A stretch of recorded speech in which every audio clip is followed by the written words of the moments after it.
everyone, and welcome to this special podcast of Tech Talks by OMOTEC, where we discuss the intersection of technology and education. I'm Dr. Shunila Joy Chauhan, Vice President Strategy at OMOTEC. Today, I'm thrilled to have with us Dr. Shekhar Jain, the CEO of OMOTEC and a technology enthusiast with extensive experience in implementing innovative solutions. It's over to you, Dr. Shekhar. Yeah, hi, Dr. Shunila. I'm glad to be on this podcast with you. I think it's a great way to connect to leaders as well as create a message that helps leaders learn from each other, and especially educators who are always in a constant learning mode given all the technology solutions that we're actually seeing in this. So thank you all for being here and listening to us. I'm Dr. Shekhar Jain. I'm the CEO and co-founder of On My Own Technology. We've been into robotics and coding for the last almost 6 years now, working in the space of creating a curriculum for K-12 students, helping them to understand technology along with their curriculum, integrating the same, providing STEM labs in schools with materials, content, as well as working with textbooks and workbooks, helping teachers to enable themselves to deliver their curriculum using robotics and coding. So I'm glad to be here, and thank you for inviting me to this podcast. So let's begin. I'm sure everyone is just waiting to hear your views on, technology and education and that entire space. So looking at the global trends, Dr. Shekhar, what challenges do you anticipate in integrating these novel cutting-edge technologies into our traditional education systems? And how do you think EdTech companies, there are so many, I know, but since it's a very, very crowded space, how do you think we address these hurdles effectively? Yeah, that's a great question, Dr. Shunila. I think one of the primary challenges in schools is to resist change, right? And typically educators and institutions often have established methodologies, curricula, making them hesitant to adopt new technologies. There's also the focus of, infrastructure growth that is required in schools. And given the current state of affairs, we see many schools actually lacking basic necessary tools, connectivity, or even funding to implement advanced solutions. So to address these hurdles, EdTech companies will need to kind of focus on creating more user-friendly solutions, scalable and cost-effective technologies that are not only there for Tier 1 and Tier 2 cities, but are more so for our Tier 3 and Tier 4 remote areas, where there are so many young students that are there who can actually use these technologies and grow and benefit from them. I think another important thing is also how do you have training programs for educators, because that's a very crucial element. If the educators are kind of trained on using and implementing these new technologies, it will actually work more to the benefit of the schools, because that's where the educators can actually take this and implement and enhance their own pedagogy. I think collaboration with governments and NGOs to bridge the digital divide is another key strategy. So I think with all of this, we should be able to kind of work and try to make our education system a lot more inclusive as well as progressive at the same time. In fact, thank you for bringing this up. You talked about different tier cities where the needs would be completely different. And that's where EdTech comes in. But for that, the training of teachers, which is so essential, training them to equip them to actually handle the kind of students and make learning so tailor-made, for them. And that integration of technology and education. So a good point that you brought up, which brings us to our next question. So, now we're talking a lot about personalized learning and how we have different, curriculum structures specifically to students. So how do you think personalized learning and could very well be wearables or, the kind of biofeedback devices? And what role do you see these in enhancing our learning experiences by understanding students' emotional and at the same time the cognitive states in real time? With the augmentation of technology in classrooms, you would actually see that wearables and biofeedback devices will start holding a large portion of our classrooms itself, and you would actually see them making a huge entrance in the way classrooms and learning experiences are actually managed. They have immense potential, and one thing can be said is that with both of these gadgets being there in classrooms with students, there could be spaces where you could actually get a lot of real-time insights into each student students' focus levels, stress, or even fatigue. These insights can help educators adapt their teaching styles or even the pace of the class to be able to meet the Right. needs of the class. So I think that makes a huge difference. Secondly, I think also as an example, if you have a variable that indicates a student is actually struggling with concentration, or the teacher could actually introduce a quick interactive activity to re-engage them. The variables could also support mental health by detecting early signs of stress or anxiety, prompting timely interventions. I think one more thing that's starting to make a difference is that 2024 was the year of large learning models, where basically AI was using more of data sets, large data sets, publicly available data sets, and trying to create trends, analysis, data out of that itself. Whereas now 2025 is going to be the year of small learning models, where it's going to be personalized. It's going to be incredible in terms of its ability to let every person know what they can do at what speed, how, and where.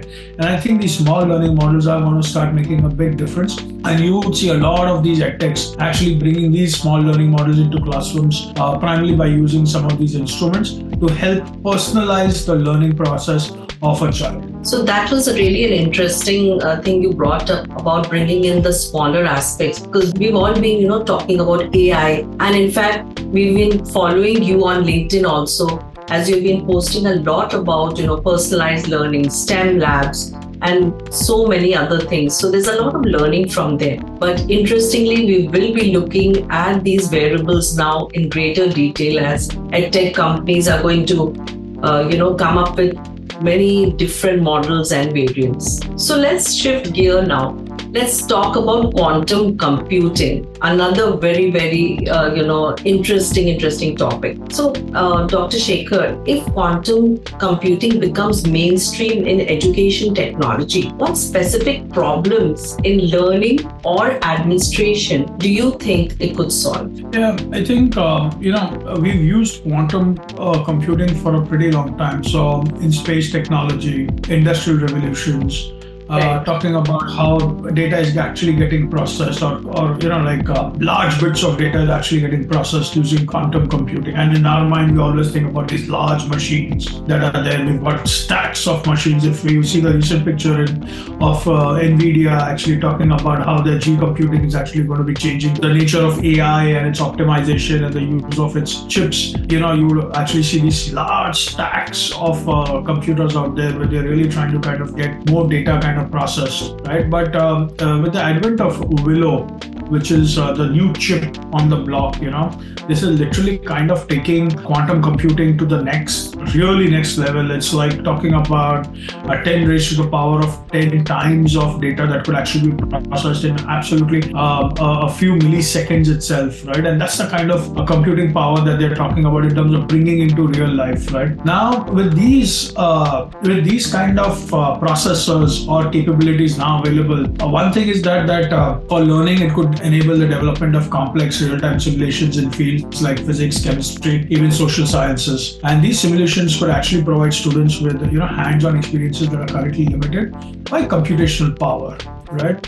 So imagine a student who actually sitting in a lab and is able to kind of work with different kind of compounds as well as with different kind of assumptions, and then be able to bring those together across both the physical space as well as the chemical space. I think that could help students to kind of redo or reenact some of those that they've actually learned, or create something new to really see the power of computational sources. On the administrative side, I think things like resource allocation, scheduling, financial planning, adaptive learning platforms, by processing massive data sets to deliver hyper-personalized content at unprecedented speeds. I think these are some of the things that we could really talk about from a quantum computing perspective. But clearly, over the next 3 or 4 years, we're going to actually see a lot of these technologies coming into our space and making a huge difference. So the possibilities are immense. And when we start even thinking about it, we can't even imagine how the entire educational scenario is going to change, isn't it? Absolutely. So now that you've told us there are so many things,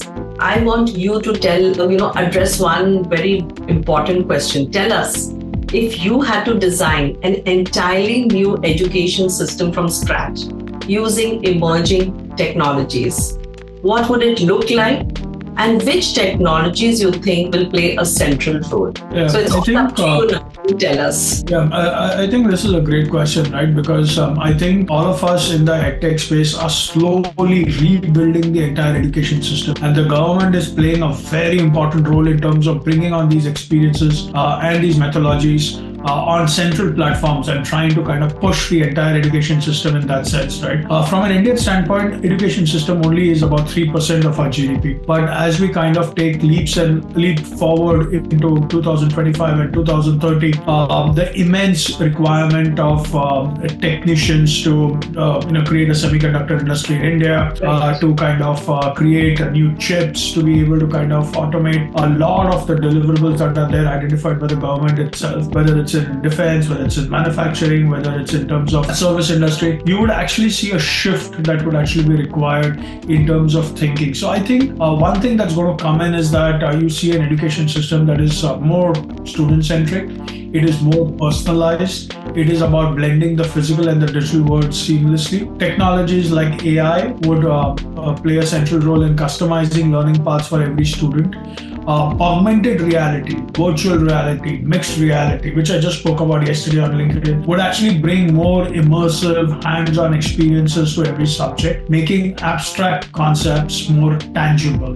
Imagine moving about 1,000 years back and trying to see history the way that was actually done through an AR or a VR concept, and then coming back into the current and then going into the future to be actually seeing how things would actually work, would actually immensely benefit students in terms of their own learning experiences. The other thing that starts to become very important, and the government is trying to take a little bit of steps in that direction, is to see how blockchain could actually ensure more secure and transparent credentialing, while IoT-enabled classrooms could dynamically adapt to students' needs. And data analytics would actually work in terms of how it actually brings student reports, information, feedback from activities, strengths of the students, as well as areas of development of the student. What kind of curriculum would actually suit the students' learning styles would actually help both students, parents, educators, and policymakers in terms of bringing technology on board.